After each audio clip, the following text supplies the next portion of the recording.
사람마다 인생의 열쇠를 쥐고 있는 사람이 다릅니다. 어떤 사람은 스스로 쥐고 있다고 생각하지만 막상 문 앞에 서보면 그 열쇠가 내 손에 없다는 걸 알게 되기도 합니다. 오늘 들려드릴 이야기는 결혼이라는 문 앞에서 사랑과 가족 사이에서 끝내 자기 인생의 열쇠를 남에게 맡긴 채 살아온 한 남자의 이야기입니다. 누군가는 그를 비겁하다고 말할 수도 있고 누군가는 너무 착했다고 말할 수도 있습니다.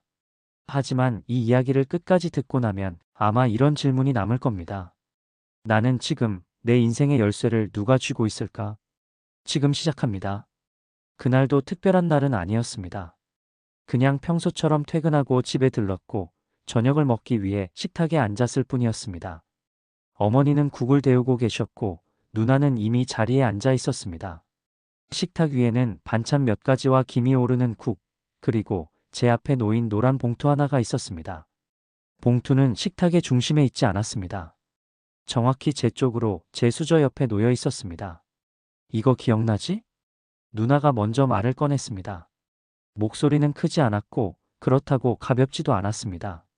저는 봉투를 보았다가 누나를 보았다가 다시 봉투를 보았습니다. 봉투에는 제 이름이 적혀 있었습니다. 손글씨였습니다. 그때 내 등록금 말이야. 어머니는 그 말을 듣고도 아무 말 없이 국을 뜨셨습니다.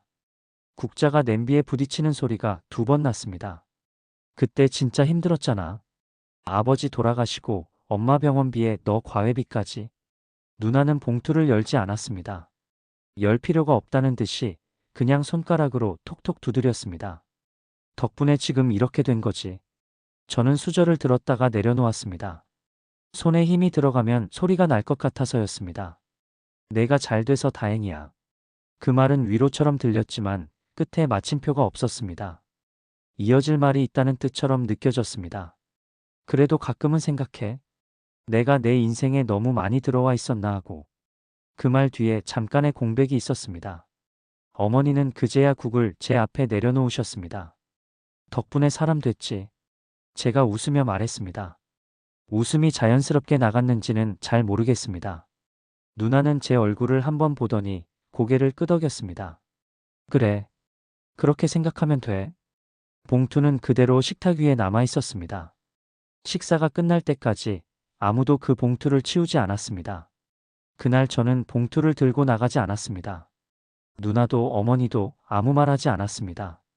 그 봉투는 거기에 놓여 있어야 할 것처럼 보였습니다. 처음 서연을 집에 데려온 날이었습니다.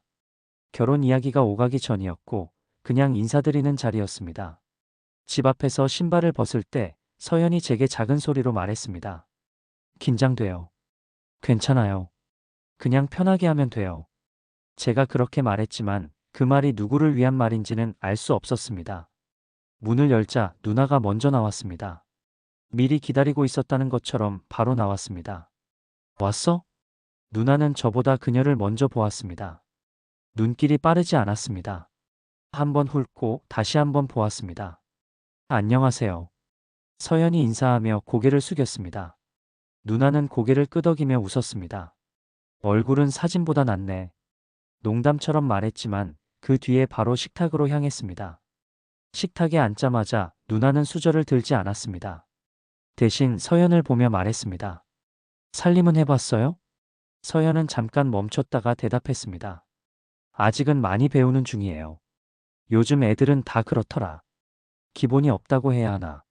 어머니가 웃으며 말했습니다. 아이 처음부터 잘하는 사람이 어디 있어. 누나는 고개를 끄덕이면서도 시선을 거두지 않았습니다. 그래도 서준이는 예민한 편이라서 집안이 좀 정리돼 있어야 해. 그 말에 저는 물을 마셨습니다. 서연은 제 쪽을 잠깐 봤다가 다시 수저를 들었습니다. 제가 신경 쓰겠습니다. 서연의 말은 빠르지 않았습니다. 대답이라기보다는 받아 적는 말처럼 들렸습니다. 식사는 끝까지 무난했습니다. 웃음도 있었고 날카로운 말은 없었습니다. 그런데 집을 나서면서 서연이 말했습니다. 말을 잘 고르는 분이시네요, 누나분이. 저는 웃으며 대답했습니다.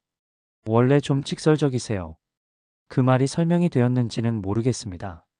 결혼 이야기가 본격적으로 오간 뒤 누나는 더 자주 연락을 해왔습니다.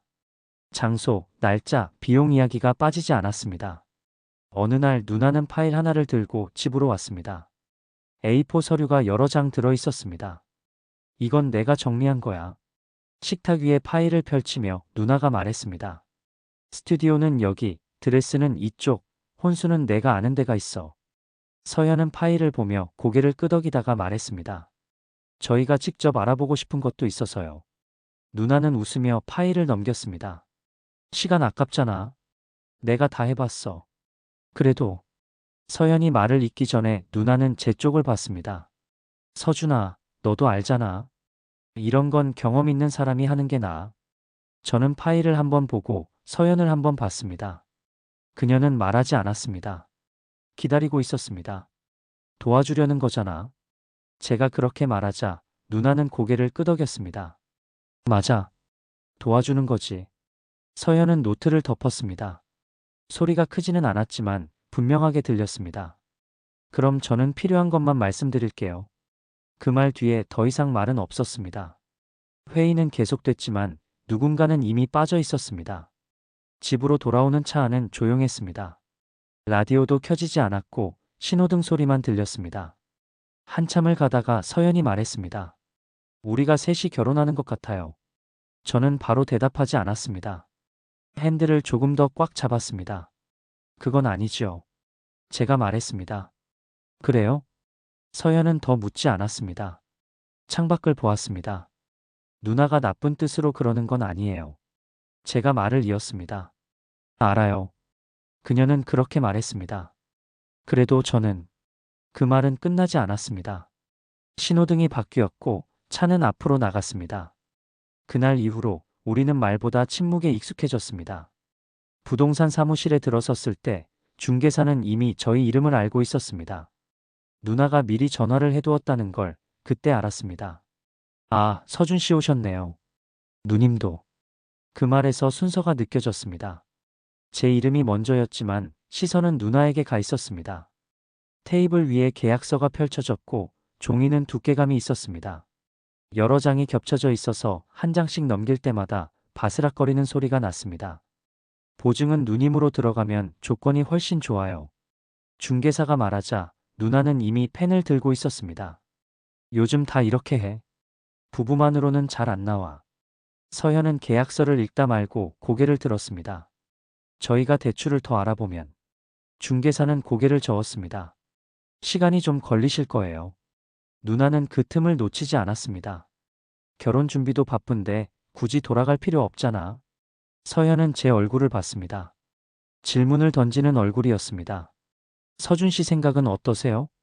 중개사의 질문이었지만 대답을 기다리는 건 서현이었습니다. 저는 계약서의 숫자를 한 번 더 보았습니다. 그 숫자들은 분명히 집의 가격이었지만 동시에 제 선택의 무게처럼 느껴졌습니다. 보증 들어가면 바로 되죠? 제가 묻자 중개사는 밝게 웃었습니다. 네, 오늘 바로 진행 가능합니다. 서현은 다시 말했습니다. 열쇠는요? 보증인도 하나 갖고 계시면 좋아요. 중개사의 말은 아주 자연스러웠습니다. 이미 결정된 것처럼 들렸습니다. 저는 잠시 숨을 고르고 말했습니다. 누나도 하나 갖고 있어.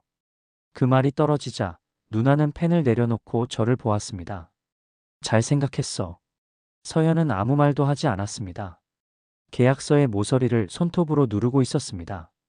사인을 마치고 집으로 돌아가는 길에 서연이 말했습니다. 우리 집인데 왜 열쇠가 셋이에요? 저는 잠시 뜸들이다가 대답했습니다. 혹시 몰라서요. 그 말은 설명이었지만 설득은 아니었습니다. 퇴근하고 집에 들어왔을 때 신발 위치가 달라져 있었습니다.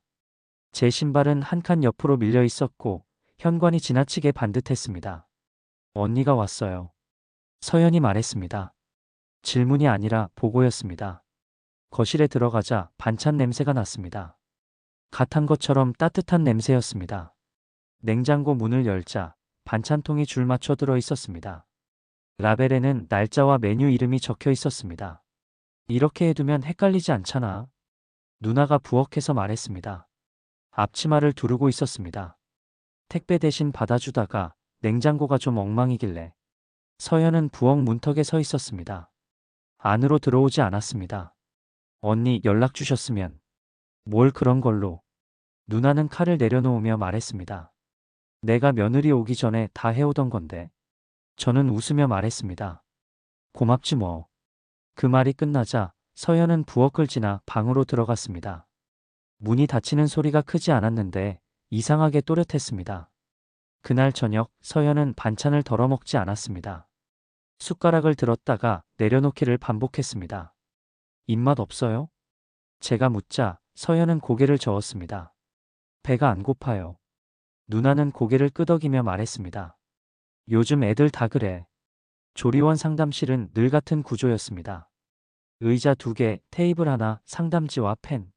산모님, 평소 성향이 어떠세요?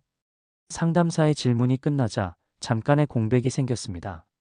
서연이 숨을 들이마시는 게 보였습니다. 아내가 좀 예민한 편이에요. 제가 먼저 말했습니다. 상담사는 고개를 끄덕이며 체크를 했습니다. 그럼 보호자분이 조금 더 신경 써주셔야겠네요. 서연은 제 쪽을 보지 않았습니다. 종이만 보고 있었습니다. 상담이 끝나고 복도로 나왔을 때 서연이 말했습니다. 제가 말하려고 했어요.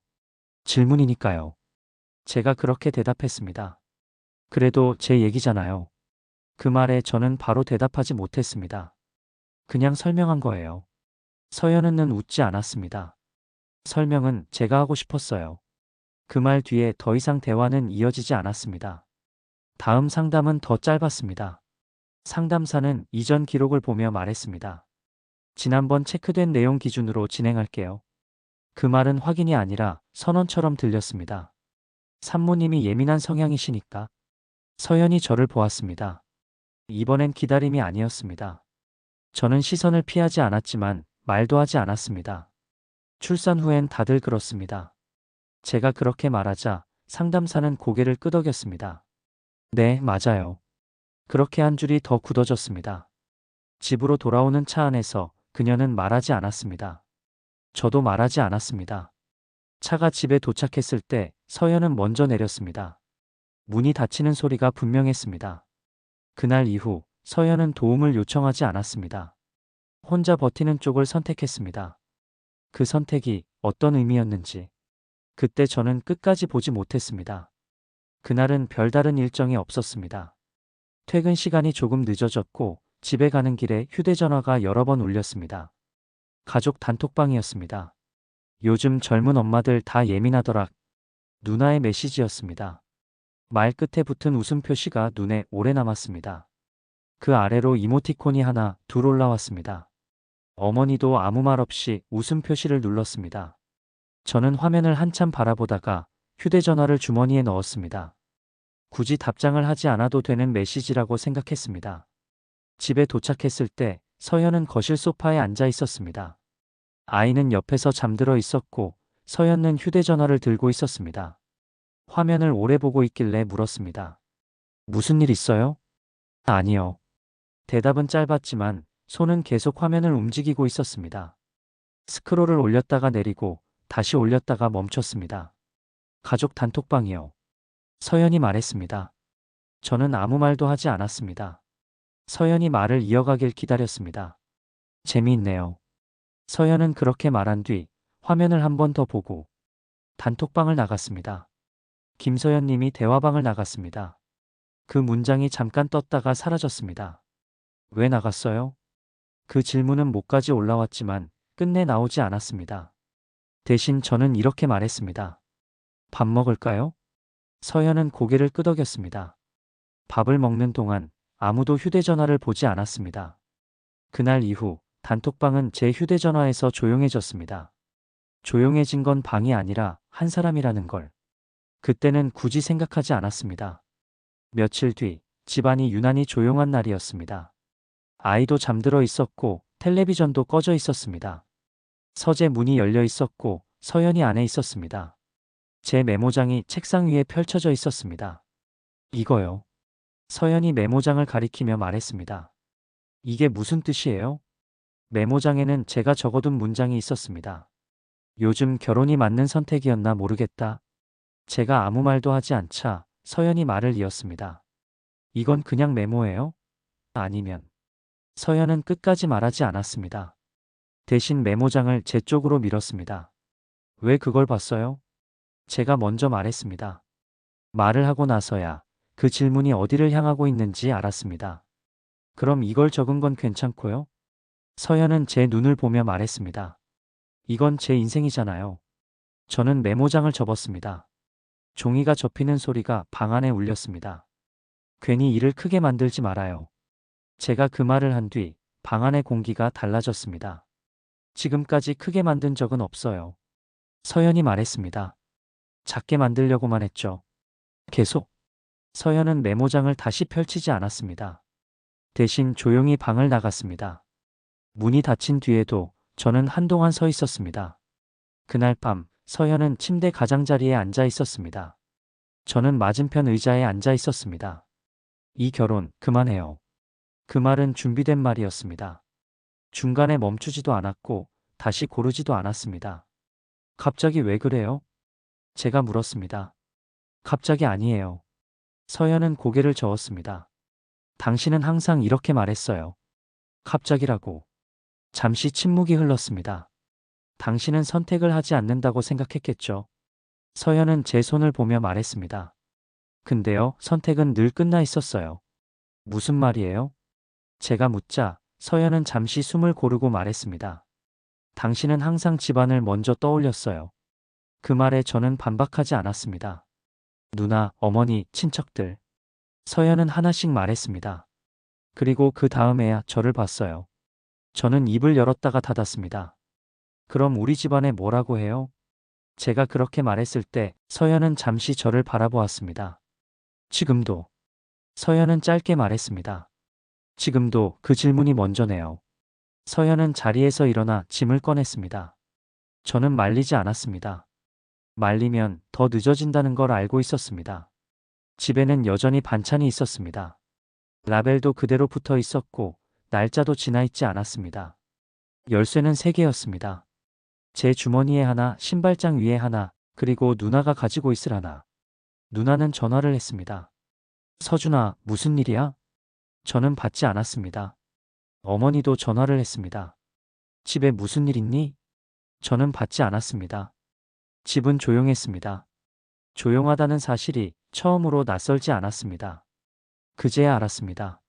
제가 선택을 미뤄온 게 아니라 항상 같은 방향으로만 선택해왔다는 걸요.